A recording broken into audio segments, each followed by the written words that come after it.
জীবনে কাজে আসবে। কেউ কি জানে তার আগামী দিনটা কেমন হবে? অতীতের কত স্মৃতি সে কি পেরেছে সফল মানুষ হতে? বিশাল এই পৃথিবীর আনাচে কানাচে কত ফুল ফুটে ঝরে যায়। অমৃত পান করে আজীবন তো কেউ থাকে না। এলোমেলো সম্পর্কের বিষের সুধা পান করে বেঁচে আছে মানুষ। জীবনে বেঁচে থাকার মানে হলো মরে যাওয়া। যেভাবে নৌকার ভ্রমণ করে আনন্দ পাওয়া যায়, শাপলা ফুল মাছ নৌকার মলিন হয়ে ছুটে চলা মানুষকে আনন্দ দেয়। একদিন এগুলো থাকে না, বিলীন হয়ে যায়, তখন কষ্ট হয়।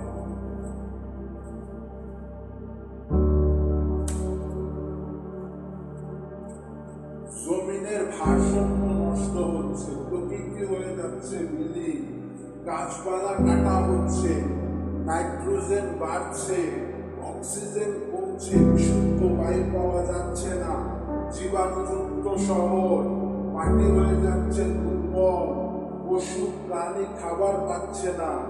আর কি বলবো?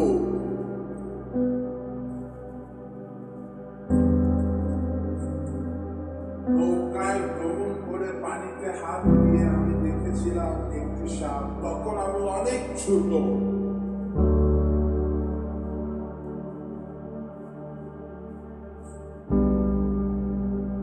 এখন সাপ দিয়ে আল্লাহ কি বুঝাইল? যে তোমার তো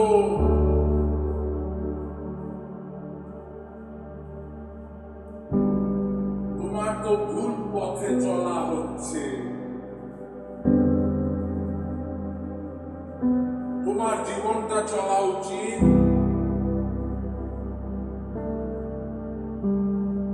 কলেমার উপর, মানে ঈমানের উপর, নামাজের উপর, রোজার উপর। যদি এর বাইরে কিছু না করতে পারো, এই তিনটা জিনিসের উপর আমল করা তোমার জন্য জরুরি। তো ভাই ও বোন, ধর্মভেদে থাকা প্রত্যেকটা মানুষের জন্য জরুরি। কোন মানুষ তার হক আদায় না হলে কিভাবে সে তোমার উপর সন্তুষ্ট হবে?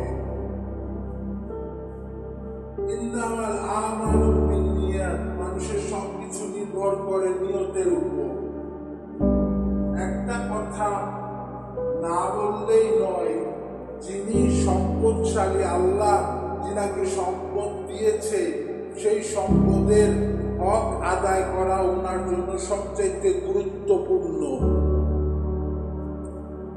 মানুষের সবকিছু নির্ভর করে নিয়তে। এটার মানে হচ্ছে আমার সম্পূর্ণ অস্তিত্বের মধ্যে যদি আল্লাহ তাআলা না থাকেন, আমার বলতে কিছু নেই। আল্লাহর দেয়া পরিবার, আল্লাহর দেয়া সম্পদ, আল্লাহর দেয়া সম্পূর্ণ কাজকর্ম, এসব কিছু যদি আল্লাহ তাআলার সন্তুষ্টির জন্য না হয়, আমি কিভাবে একজন মুসলমান হিসেবে দাবি করতে পারি? এই দায়িত্ব পালন না করার জন্য কত গরিব মানুষ তার নিয়তের উপর সঠিকভাবে আমল করতে পারছে না। এটা তো বলাই জরুরি নয়, কিন্তু মানুষ কিভাবে দায়িত্ব পালন না করে থাকে? লিখবো কি? যারা ভ্রমণ করেন তারা দেখেছেন এই প্রকৃতির অদ্ভুত পরিণতি। তখন সেই বিশুদ্ধ অক্সিজেন মেলে না, কাগজের পাতায় কিছু শোভা পায় না। ভোরের আলো যখন বিশুদ্ধ অক্সিজেন নেব, তখন সেই বিশুদ্ধ অক্সিজেন মেলে না, পাখিরা আর ডাকে না। আমার জীবনের কি যুগের মধ্যে যাচ্ছে, আমিও দেখেছি অনেক কিছু, কিন্তু তারা সব উধাও হয়ে গেছে। পৃথিবী নিছক একটা স্বপ্ন, কত দূর যায় মানুষ। আর ফিরে আসে, আবার ফিরে আসে। শহর গ্রাম সব তলিয়ে গেছে, অভিশপ্ত স্বপ্নে পৃথিবীর মানুষ বিভোর। ভালোর জন্য সবাই বেঁচে থাকে, তুমি কি অর্জন করেছো? প্রকৃতি প্রেমিক মানুষ, সমুদ্র প্রেমিক মানুষ, পাহাড় প্রেমিক মানুষ আল্লাহকে চেনে। তুমি চিনলেও না, পাথর হয়ে বসে আছো। পাথর ছাদ ঢালাইয়ের কাজে লাগে। তুমি কি তোমার পরিবারের মাথার উপর ছাদ করতে পেরেছো? মিথ্যে বলো না। যদি এক একটা ছাদের নিচে থেকে সবাই ভবিষ্যৎ দেখতে চায়, এর চাইতে বড় দুর্ভিক্ষ তাকে দেখতে হবে। মুহাম্মদ সাল্লাল্লাহু আলাইহি সাল্লাম বলেছেন, আবার উম্মত বড় বড় বাড়ি গাড়ি সচ্ছলতা স্বপ্ন পূরণের নেশায় মগ্ন থাকবে। পাথরের এই শহর আমার মন টানে, কিন্তু হায়, এই পৃথিবী থাকবে না, কেউ রবে না। যে মনে করে রবে, আফসোস। এত সফলতার তুমুল যুদ্ধে কবে শেষ হবে এই যুদ্ধ? বলছিলাম, বেঁচে থাকার মানে হলো মরে যাওয়া। এই পৃথিবী থাকবে না, কিছুই রবে না। যে মনে করে ওই কবরের কথা, তাকে ভালোবাসে তৃণলতা। মনটাকে বিশাল করো ওই মানুষের জন্য যে মরে গেলেও তোমাকে মনে রাখে, বেঁচে থাকলেও মনে রাখে।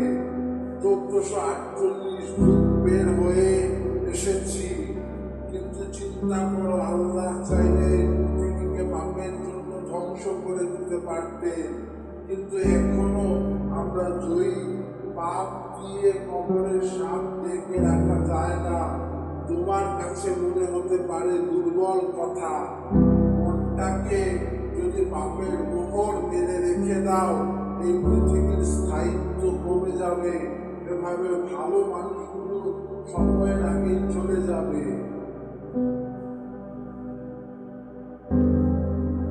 তুমি পড়ে থাকবে, কিন্তু কিছু ভালো লোক এই পৃথিবীতে আসবে, কিন্তু তাদের কিছু বলার সাহস থাকবে না।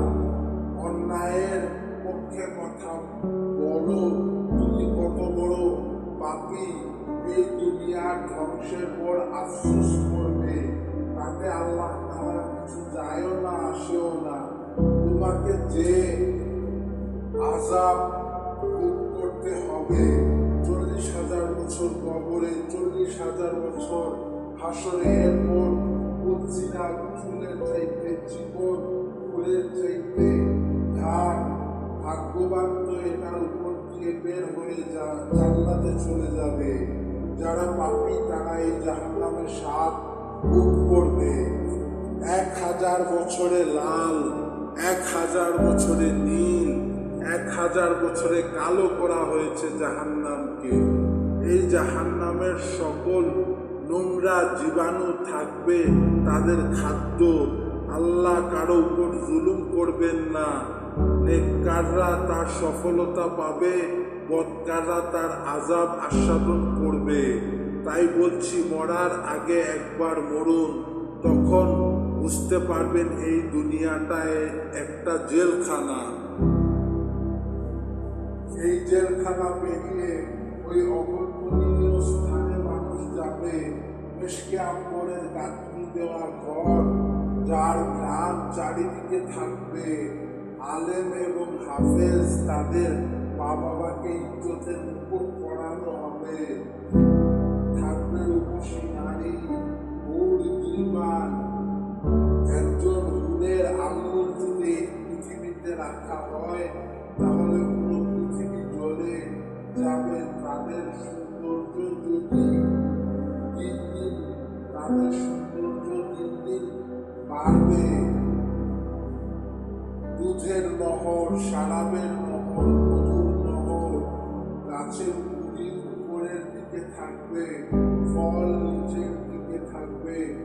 ছোট ছোট বাচ্চা থাকবে, এদিক সেদিক খেলা করছে, একটি পাখি আকাশে উড়ে উঠছে, তার মনে চাইবে এটাকে খাওয়ার জন্য, এটি ভুনা হয়ে তার কাছে চলে আসবে, খাবারের থাল থাল পর্যন্ত খেয়ে ফেলবে।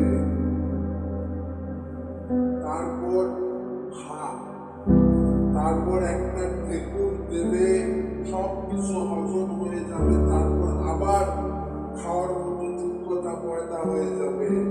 সবচাইতে ছোট জান্নাতবাসীর জন্য 10 দুনিয়া পরিমাণ একটি জান্নাত দেওয়া হবে।